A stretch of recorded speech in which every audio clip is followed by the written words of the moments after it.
Hello दोस्तों, नमस्कार। MPPSC का संसार चैनल में आपका स्वागत है। उम्मीद करती हूँ आप सभी लोगों की पढ़ाई बहुत अच्छी चल रही होगी, आप लोग स्वस्थ होंगे और प्रसन्न होंगे। ठीक है, अब आयोग भी धीरे धीरे अपडेट हो रहा है और प्रीलिम्स की भी एक बयार चलने लग गई है, तो आप अपनी तैयारी को गति दीजिए। जब कहते हैं ना कि जब नाव जल में छोड़ दी, तूफान में ही मोड़ दी, दे दी चुनौती सिंधु को, फिर धार क्या मझधार क्या। अब जब ठान लिया है कि नहीं हमें एमपीपीएससी करना है तो करना है, उसमें कुछ इफ़ और बट नहीं होना चाहिए। तो आइए, आज का जो टॉपिक है मेरा त्रिदोष है। और आप साथ में ही, अगर आप चैनल पर नए हैं तो प्लीज़ सब्सक्राइब कर लीजिएगा और लाइक का बटन भी दबा दीजिएगा। आप अपनी प्रतिक्रिया भी व्यक्त कर सकते हैं कि आप क्या चाहते हैं और आपको कैसा कंटेंट लग रहा है, वो भी आप व्यक्त कर सकते हैं। तो ठीक है, आप अपन आते हैं सीधे आयुर्वेद में त्रिदोष पर। देखिए, आयुर्वेद का जो मूल तत्व है वो त्रिदोष केंद्रीय अवधारणा है। ठीक है, इसमें मैं आज आपको यहाँ से जो नोट्स मैं लेके आई हूँ वो भी शेयर करूँगी, और मैंने अपने हैंड रिटन नोट्स बनाए, उसके माध्यम से भी मैं बताऊँगी कि आप टॉपिक को कैसे पढ़ने के बाद में कैसे समाप्त आप कर सकते हैं। ठीक है, तो आयुर्वेद में हम त्रिदोष देखें तो त्रिदोष क्या है, महत्वपूर्ण जो केंद्रीय अवधारणा है हमारा त्रिदोष। और त्रिदोष में जैसे हमने उस दिन बात किया था कि वात, पित्त और कफ तीनों का जो हम तीनों को क्या है, त्रिदोष बोलते हैं। ठीक है, अब अगर हम बात की जाए कि ये हमारे शरीर में त्रिदोष का संतुलन होता है तो हम क्या हो जाते हैं, निरोग रहते हैं। और जैसे ही त्रिदोष का असंतुलन हुआ तो हम क्या हो जाएंगे, रोगी हो जाएंगे।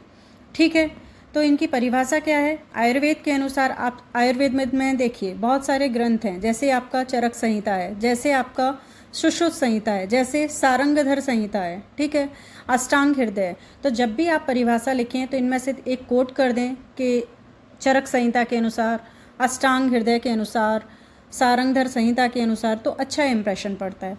तो आप लिख सकते हैं चरक संहिता के अनुसार, आयुर्वेद के अनुसार, आयुर्वेद में वात पित्त नामक तीन दोष शरीर की शारीरिक और जैविक क्रियाओं को नियंत्रित करते हैं। इन्हें ही सामूहिक रूप से हम क्या करते हैं, त्रिदोष। तो मेन क्या कर रहे हैं, हमारी शरीर की शारीरिक और जैविक क्रिया दोनों को हमारा नियंत्रण करते हैं। ठीक है, इन दोषों का संतुलन हम पहले ही बात कर चुके हैं कि इन दोषों का संतुलन रहता है तो हमारा शरीर क्या होता है, स्वस्थ रहता है।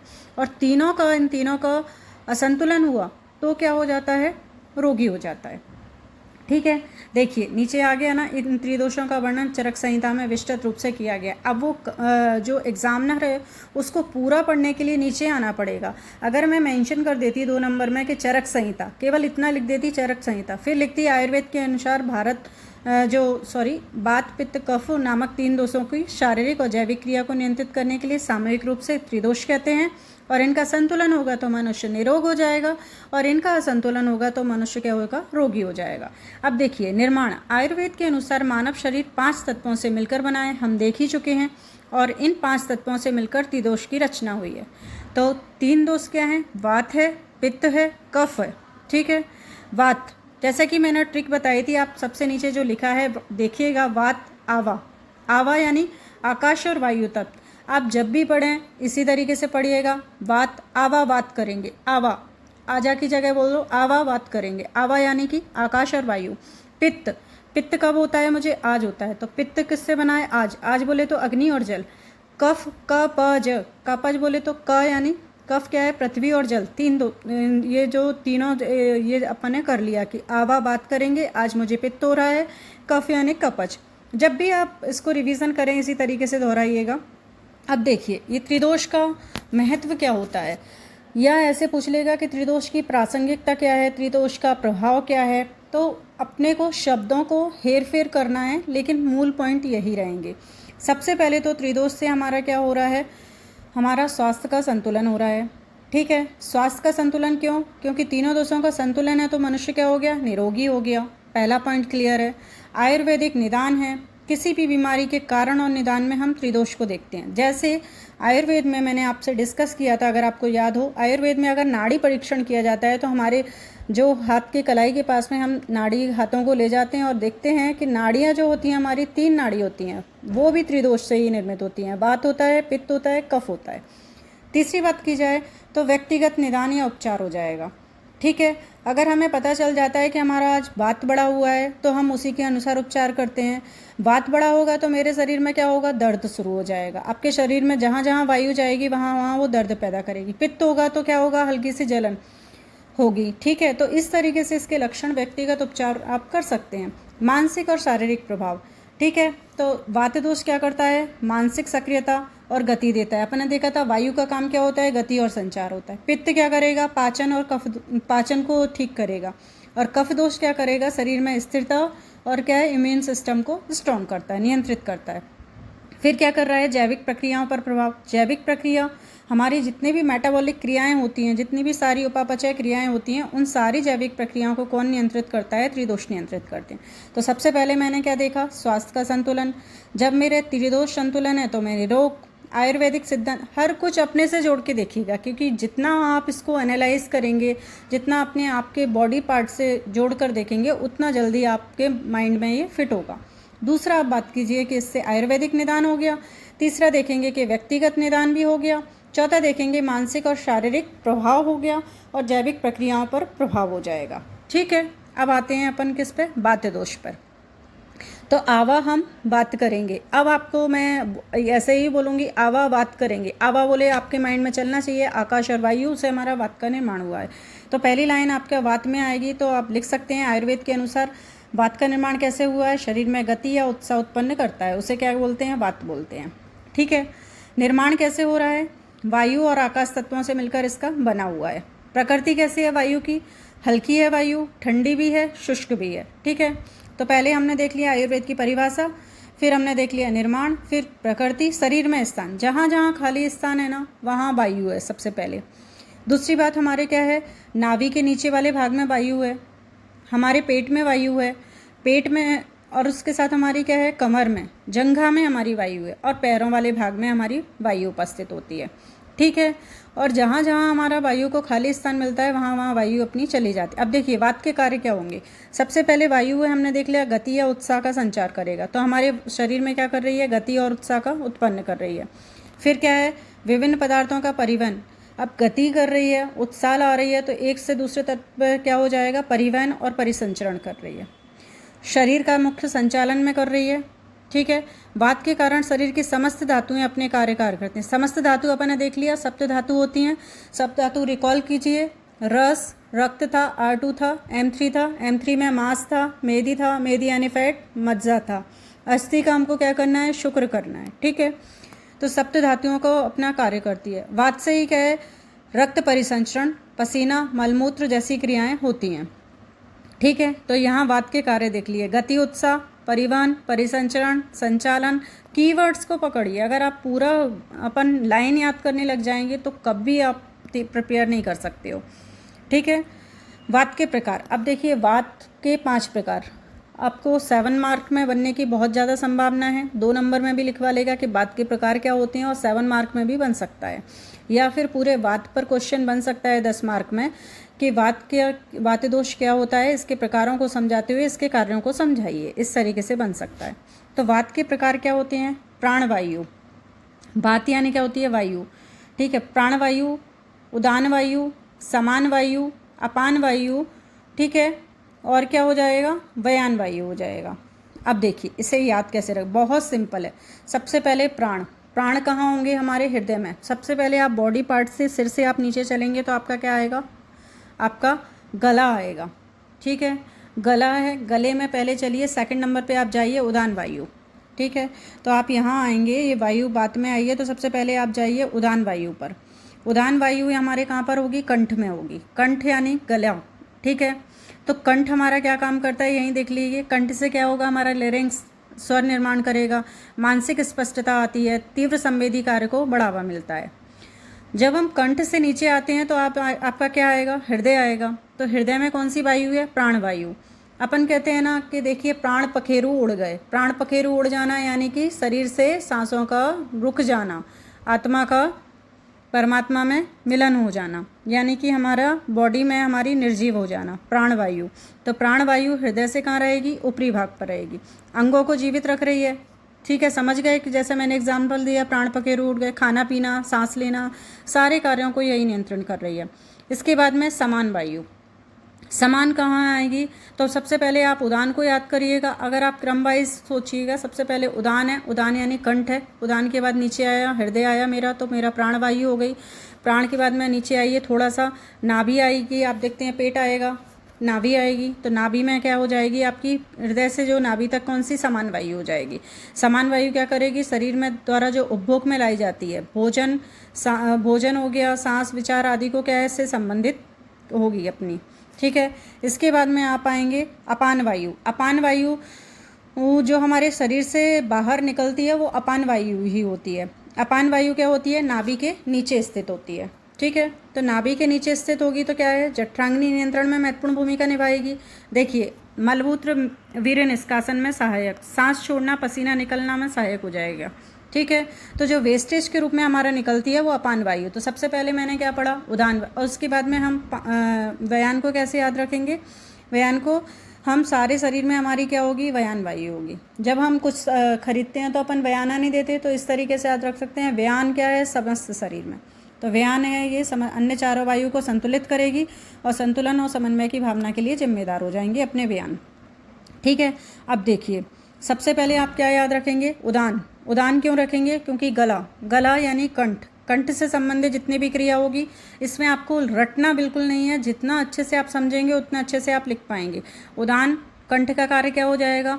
हमारा स्वर से संबंधित होगा, मानसिक स्पष्टता देगा। प्राण है, प्राण से क्या करेगा? हृदय से ऊपर, हृदय क्या कर रहा है? हमको जीवित रख रहा है। इसके बाद में नाभि और हृदय के बीच में क्या है? समान क्या होती है? हमारी शरीर द्वारा उपभोग की जाने वाली एक तरीके का डाइजेशन सिस्टम से जुड़ी होगी। और अपान क्या करेगी? हमारा निष्कासन में सहायक। निष्कासन किसका करेंगे? मलमूत्र वीर्य निष्कासन, सांस छोड़ेंगे, सब कुछ चीज़ का निष्कासन। और व्यान है, व्यान क्या है?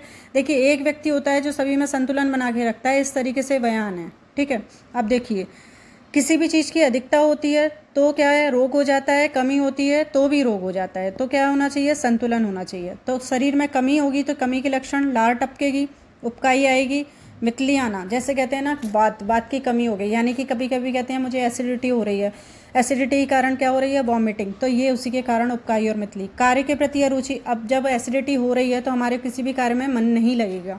जठराग्नि में भी विषमता ना, हमें अगर हमारे शरीर में एसिडिटी बनी हुई है तो हमारे क्या है? जठराग्नि में क्या है? विषमता। ना हमें भूख लगेगी तो हमारा डाइजेशन ठीक नहीं होगा। तो सबसे पहले लार टपकना, उपकाई, मितली। ठीक है। कार्य के प्रति अरुचि, मन नहीं लगना, जठराग्नि में विषमता। बताइए क्या इसमें रॉकेट साइंस है? अगर आप समझ लिया बात क्या होता है, क्यों कमी हो रही है, कमी के क्या लक्षण है, तो इसमें कोई दिक्कत नहीं होगी। फिर है अधिकता। देखिए, अधिक होगी तो त्वचा में रूखापन आ जाएगा, बाल झड़ने लगेंगे, पेट फूलने लगेगा, कमजोरी महसूस होगी। ठीक है। अब देखिए, निदान कैसे करें? बात किससे निदान करेंगे? तिल का सेवन करिए। तिल के तेल से क्या करो? सिर हाथ पैरों की मालिश करिए। नारायण और महानारायण का तेल भी उपयोग करिए। ये टेक्निकल टर्म है, ये कुछ नहीं है कि आप सोचने जाएंगे नारायण का तेल क्या है। थोड़ा तो आयुर्वेद है तो आयुर्वेद की भाषा लिखनी पड़ेगी। सुबह की धूप का सेवन करिए। योगासन की सलाह। विशेषता क्या है? पवन मुक्तासन। जैसे ही आप पवन मुक्तासन करते हैं आपकी अपान वायु आपके शरीर से बाहर निकल जाती है। ये हमारा टोटल बात हो गया। बात में अपन ने देख लिया कि बात क्या है। पहले तो त्रिदोष देख लिए। त्रिदोष पे पहले 7 नंबर का क्वेश्चन, 10 नंबर का क्वेश्चन और 2 नंबर में लिखवाएगा तो त्रिदोष क्या है और ये कर सकते हैं। ठीक है। फिर बात हो गया। बात पे आपको 7 नंबर में बात के प्रकार बन सकते हैं। आयुर्वेद में बात क्या होता है ये बन सकता है। ठीक है। या फिर बात के बारे में परिचय दीजिए, ये 7 नंबर में बन सकता है। और 10 नंबर में दोनों को मिला के ये क्वेश्चन बन सकते हैं। इसी तरीके से पित्त देखेंगे। पित्त संस्कृत से बना शब्द है। जो हमारे शरीर में पित्त का मतलब होता है गर्मी। गर्मी यानी क्या है? पाचन के लिए। तो पाचन यानी डाइजेशन सिस्टम से संबंधित होगा। इसीलिए क्या होता है? ये अग्नि और जल तत्व से बना है। अग्नि क्या होती है? तेज होती है। तो इसीलिए इसको क्या बोल रहे हैं? तप्त गर्मी से उत्पन्न होता है ये तत्व। ठीक है।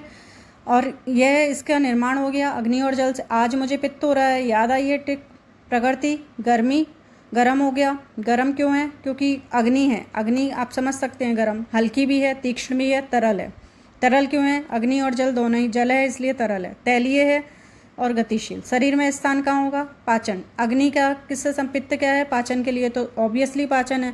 मूत्र मार्ग है, हार्मोन्स है और ग्रंथियाँ हैं। कार्य क्या होंगे?